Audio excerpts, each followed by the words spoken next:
Hi అందరికి. Last వీడియోలో వచ్చేసి సెంటరింగ్ బాక్స్లన్నీ కట్టుకున్నాను, అది రిమూవ్ చేయాలని చెప్పాను కదా. సో ఫైనల్గా సెంటరింగ్ బాక్స్లన్నీ రిమూవ్ చేశాను, ఎందుకంటే ఆ రిమూవ్ చేసేప్పుడు నేను లేక అందుకే వీడియో అయితే తీయలేకపోయాను. ఫైనల్గా అయితే ఇది అవుట్పుట్. మొత్తం అంతా బాక్స్లు అయితే రిమూవ్ చేశాను. ఈ బాక్స్లో కూడా వచ్చేసి ఈ సెంటరింగ్ బాక్సులు కట్టుకున్నది మనకు వచ్చేసి ఇది 2కు 2 కాదండి. ఈ ఒక సైడ్ 2 ఉంటుంది, 2 అడుగులు ఉంటుంది, ఇంకో సైడ్ 9 ఇంచులు అయితే ఉంటుంది. ఇలా ఎందుకు కట్టుకున్నానంటే మనకు అవైలబుల్ 2కు 2 అవైలబుల్ లేక ఇది వచ్చేసి మామూలుగా ఒక సైడ్ 2, ఒక సైడ్ 9 ఇంచులు అయితే ఉంటుంది. నెక్స్ట్ వచ్చేసి ఇలా గోపురం లాగా ఎందుకు కట్టుకున్నా అంటే పైనుంచి ఏదైనా కానీ గొర్రె వేసి పెంటికలు ఏదైనా ఉన్నా కానీ దీని మీద ఇక్కడ ఇది లేకోకుంటే ఇక్కడ స్ట్రక్ అవుతుంది కదా, స్ట్రక్ అయ్యి ఐరన్ దెబ్బతినే అవకాశం ఉంటుంది కదా. అందుకని చెప్పేసి ఇదైతే కట్టుకున్నాను. దీనివల్ల ఏంటంటే మామూలుగా పెంట ఏదైనా వేసినా కానీ సడన్గా డౌన్ మొత్తం జారిపోతుంది, కిందకైతే దిగిపోతుంది కదా. అందుకే అలా అయితే కట్టుకున్నాను.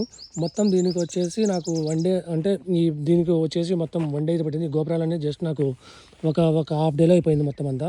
నెక్స్ట్ వచ్చేసి దీంతో పాటు నేను ఏం చేసుకున్నా అంటే సైడ్ చుట్టూ మొత్తం వచ్చేసి జాలి కూడా కొట్టించేసుకున్నా. ఈ జాలి వర్క్ వచ్చేసి నాకు 3 డేస్ వరకు పట్టింది. 3 డేస్ అయితే పట్టింది, 3 రోజులు అయితే పట్టింది. ఇన్ని డేస్ ఎందుకంటే మొత్తం జాలి మనం పైకి లిఫ్ట్ చేసుకొని మొత్తం అంతా చేసుకోవాలంటే చాలా కష్టం కదా. ఒకరితో అయ్యే పని కాదు, 3-4 నుండి చేయించుకోవాలి. ఎందుకంటే వెయిట్ మోసుకోవాలన్నా అది 70 కేజీలు 80 కేజీలు ఉంటుంది. మామూలుగా ఎత్తుకునే దానికి ఇట్లా పైకి కరెక్ట్ కట్టుకొని మోసుకొని ఇట్లా నిలబెట్టుకోవడానికి కొంచెం టైం టేకింగ్ అయితే ఎక్కువ ఉంటుంది కదా. అందుకే ఇన్ని డేస్ అయితే పట్టింది. ఇంకా ఈ జాలి మొత్తం వర్క్ అయిపోవడానికి మనకు 3 డేస్ పట్టింది అని చెప్పాను కదా. ఇట్లా గోపురం అయితే ఎవరైనా కట్టించుకున్న వాళ్ళైతే నీట్గా ఇట్లా అయితే కట్టించుకోండి. ఇలా కట్టించుకుంటే మనకే బెనిఫిట్. ఇంకా నెక్స్ట్ వచ్చేసి వర్క్ అయితే ఏమనంటే నెక్స్ట్ వచ్చేసి పెయింట్ వర్క్ అయితే ఉంది. మొత్తం పెయింట్ అయితే మొత్తం అంతా వేయించుకోవాలి.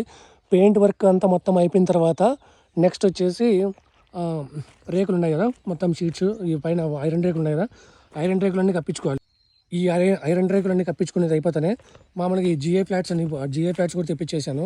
ఈ జిఏ ఫ్లాట్స్ అన్నీ తెప్పించుకున్నాను కాబట్టి ఈ జిఏ ఫ్లాట్స్ అన్ని మొత్తం ఇట్లా షెడ్కి ఇట్లా స్ట్రైట్ వేసుకొని దాని మీద షీట్ అయితే కూర్చోబెట్టుకోవాలి.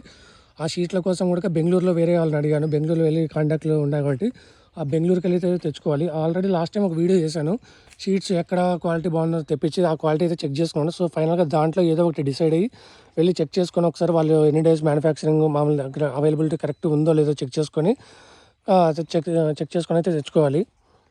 సో మన ఫైనల్గా మన పెండింగ్ వర్క్లు అయితే ఇవే. మొత్తం పెయింట్ అయితే కొట్టించేసుకోవాలి. పెయింట్ కొట్టించినాక రేకులు వేసుకోవాలి. రేకులు వేసుకున్న తర్వాత ఈ జిఏ ఫ్లాట్స్ కూర్చోబెట్టుకొని ప్లాస్టిక్ షీట్స్ అయితే వేసుకోవాలి.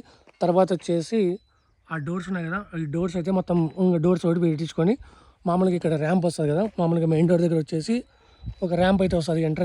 ఎంట్రన్స్ ఇదే కాబట్టి ఈ ర్యాంప్ వచ్చేసి ఆ వర్క్ ఒకటి చేసుకోవాలి. ఆ వర్క్ చేసుకుంటే మనం ఫైనల్గా అయిపోయినట్టే. ఇంకా రిమైనింగ్ లాస్ట్ వర్క్ వచ్చేసి లోపల ఫుట్ ట్రేస్ మామూలుగా వాటర్ ప్లంబింగ్ వర్క్ అయితే ఉంటుంది.